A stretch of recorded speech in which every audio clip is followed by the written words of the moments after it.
Well, welcome. This is George G, and the time is right. Welcome to today's guest, strong and powerful John Ovrom. John, are you ready to do this? Good morning, George. Very excited to get started. All right, let's go. John All is an right. entrepreneur. He's the president and founder of Exit Consulting Group. It's an organization developing roadmaps for business owners anticipating making a transition. John, tell us a little about your personal life, more about your work, why you do what you do. Thank you, George. Um, well, like most entrepreneurs, we ended up where we are. We didn't have this vision and goal to always want to sit in college going, I know I want to grow up and I want to help people get out of their business. There's always a path on where we are. My path has been, I've always been an entrepreneur. But when I did a transaction and sold my first company, I was really disappointed in the process. Not just in how it went, but also how unaware and how naive I was, because I was in the street fight of running a company every day. And I just thought it would be like selling a car, selling my house. It's a transaction. And in reality, and what we've been doing the last 18 years now is helping owners understand it's about a transition. It's not about the transaction. It's really the transaction can happen. You can get good, smart people around you to tactically execute, help you legally, pricing, tax. But the hardest part is the transition. And how are you as an owner going to get out of a business? And what does your life look like after that? Everyone needs to spend a lot more time on the transition and what that's going to look like. So that's where I've gotten in. I didn't plan this. It was more just helping friends after me going through it. And then ended up just continuing to try to help. And as you keep doing what you're doing, which is try to get better. And I want to live my message. My message is plan an exit. It's not going to be as easy as you think it's going to be. And I would say the biggest thing we have learned is people do their business because that's what they love to do. Most business owners aren't doing it because they can say they're doing it for money or freedom or flexibility, but they're doing it because they love it. And you're not going to get Tom Brady to come off the football field. You're not going to get LeBron James going to come off the basketball. You're not going to get a successful business owner when they're making money and everything's clicking to go, okay, I'm 65, I'm 70. My wife is sick or my life is not balanced or whatever the reasons are, to tell them to walk off the field or the court, because if they question their relevance. And I think if I was to tell any one of your listeners, it is about finding relevance in something outside of work. The key to a strong exit and a key to a very successful exit is I have something outside of work that will fill me as much as who I am, because entrepreneurs are who they are. LeBron James is who he is. He's been playing basketball since he was 2. How do you tell someone who is at their peak of their career and all of the accolades and everyone loves him and everybody, to say, just walk off and go do something else? Business owners have the same problems. So, how do you do it? Well, the great thing about life is, eventually everyone exits. And this is what I tell them. I don't have to convince you that is this something you want or you don't want.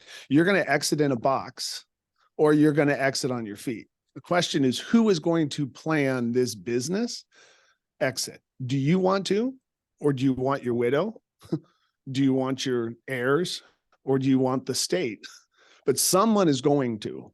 And so the question really becomes not if and not when, but who. And just because you plan it doesn't mean you have to do it, but at least put the plan in place. So I had somebody who was 82 years old and he thought it would be a good idea to start planning his exit because he has some things to get done.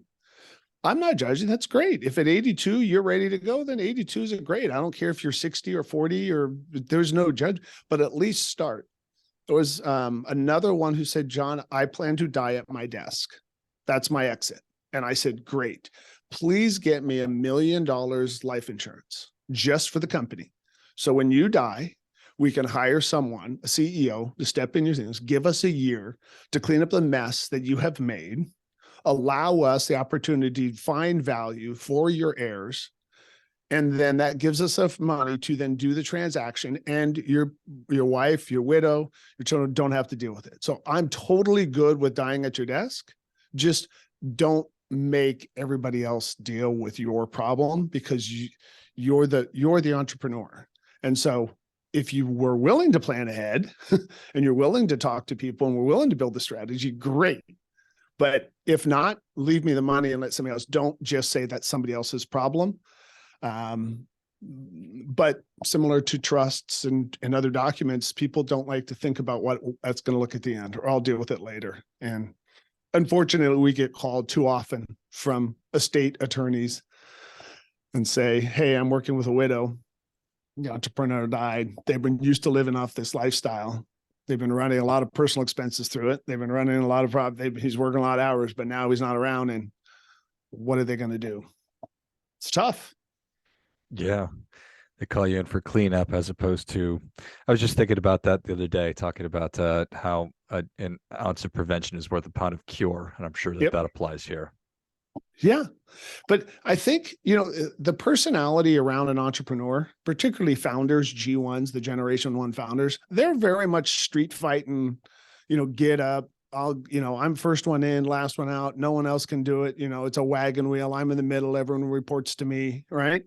And you can't take that personality out of them. Just because they're 60 doesn't mean they still don't have that cowboy mentality. And we've seen businesses where it's typically it's run where it's more owner operated and it's a lifestyle. It's not professionally run with a management team. And most of these owner operated lifestyle businesses have no strategy. They have no middle manager. They don't care about customer concentration. They haven't invested into SOPs and technology with IT stacks. They literally are running their job to do their job, and they love what they do. And that's completely fine. There's no, just make sure that this asset, if you want any value, that you have enough money to protect so somebody else can do it without affecting their life. That's my pitch. If I could get anyone, George, to do that, is just don't leave it to other people. You figure it out. Which is so appropriate because that's what they're used to doing anyway. So yeah. But looking yourself in the mirror saying, I'm going to be done. And why do I want to be done? Timing is one thing. Planning is one. So it's like in an exit strategy, and we call ourselves exit consultants because we actually help people through the process. We don't just say, here, you need to do it. So, in a building world, the first step is, what do you want? You want a 3-bedroom, 2-bath, Spanish style, right? Single story, 2-story, 10-foot. Okay. Let's just at least architecture. Tell me, what do you want in your exit? You have how many kids? Do you want them to have? So you have a key employee. One of the kids is working in the business. Like, what do you want your exit to look like? Just work with the vision of how do you see this win. Then what we do is we would send it over to the engineers to figure out the structural and electrical and plumbing, all the mechanics to it. And then, so you want to bring your CPA in and your financial planner and your attorneys. You want to bring everybody in to say, okay, guys, here's an estate that has a goal. How do we design this win? And you can build it when you want. I'm not saying an exit plan has to be executed, but so many people wait to say, okay, now I'm ready. I was like, plan it, lay it out, tweak it, live in it, say, this is my thoughts, keep communicating it. And then when you're ready, then do it. But don't not plan it because you're saying you're not ready to exit. Imagine, George, I got a question for you. Okay. So when I go meet an owner and I say, when do you think you want to exit? What do you think the average length of period of time that people say, I'm going to exit? Yes. How much time do you think they are far away from exiting? What's the typical answer I'm getting? 24 hours or 10 years. Negative, sir. 5 years. 5 years. It's either now or 5 years. Okay. Because 5 years is far enough away that they don't have to do anything today, but close enough for them to go, yeah, that's over there. And every year they're 5 years away. Every year or it's, drop the mic, I'm done, or I'm out. Just freaking get rid of this thing for me. I'm done. Those are my two answers. Yeah, 5 years. So like employees or their children will come and say, my dad said he was going to sell me this company. And he's been telling me this every year for the last 10 years. And he's always 5 more years. How often does that happen? Where Often. it is the kid or Yeah. Internal transitions are simpler in the world of, for an owner, the concept of, hey, particularly as a parent, they believe that that they're doing this for the child. And unfortunately, just because your child has your last name does not make them qualified to run a company. And I will tell you, much more than not, I would probably say 3/4 of the time, the children are not only qualified, they're actually a train wreck. And we have to tell the owners, if you want your child to have it, just understand you're not looking out for this company, because this company is a child. What you're doing is telling me that I have this child that is growing up that you've been a helicopter parent on the whole time, and you've been controlling it. And now you're going to force them to marry this other person who's completely unqualified. The company's not going to survive, and you're going to lose people. And then their brothers and sisters are going to hate them. And you're going to be frustrated at Thanksgivings and Christmas because they crashed it because you thought it was really easy. So typically the reason it's because owners were really bad at managing. So that's the opposite of engineering value. That is systematically destroying the value. Is here, child, take over. It's running a company emotionally instead of professionally, right? It's owner operated instead of professionally managed. So if you're looking at your company and you're saying, I want my company to survive, who is the best person? Oh, I have been promoting and training this child or this manager or this key employee or whatever. And we see it in key employees as well, right? They'll try to pass it down to these people that have always been there, but they're employees. They're not owners. There's a difference. You can't just promote someone by title and then go, ta-da, you're in charge. It's just not that easy. So that's working to figure out what is it that you really want. You're interested maybe not necessarily in handing the business over to John or George, who's going to be the new CEO. That's not necessarily what you want. You want to make sure that the business is going to keep providing a certain kind of lifestyle or income or job for George. Correct. You start with what's the legacy you want. When you're sitting 10 years after we transact or we close or we shut down or you hand it over, whatever, doesn't matter what your exit is. There is no right exit. When you're sitting on it, when are you going to look back and go, that was a great run, like no regrets? And sometimes it's about the legacy. I just wanted to give this opportunity to my employees, to my kid, to something. Those are what ESOPs are. Sometimes it's family members. Sometimes it's a liquidity event that they need, and they need a certain amount and they can live, and they don't really care who's got it. It's just money, right? I need enough money so I can live. I've paid my dues. I just want some money. Sometimes it's they want to have a slow exit. I want to go down to 4 days a week, then 3 days a week, then 2 days. I can't really leave. I just don't want to be in charge. And so they kind of want to wind down, and they just want to have a place to go. They just don't want to be responsible. You see that a lot in service providers. Like you'll see that in financial planners, right? They never seem to die, right? They just always seem to they just have less and less clients. They don't go get new clients, right? They just kind of tail out. Attorneys, CPAs, financial planners, right? A lot of professional services are that way because they've built a beautiful personal equity, but they're just going to kind of let that ride out because their work are their friends, and their value is in their business, and they don't want to walk away yet. And they don't have to. It's not like you've got to compete at the highest level in some professional services. So it just depends on their win. And there is no wrong answer. It's yours. It's your company. Whatever you want to do, shut it down is a great answer. Liquidation is an absolute great exit. It is not a failure. So it really is a function of what is it that you want. I mean, for it to be successful, we always have to kind of focus on who we are and why we're doing it. And that's where business owners just get tired. That's why it's funny because, right, you were saying, 20 seconds or 24 hours, I want to be done.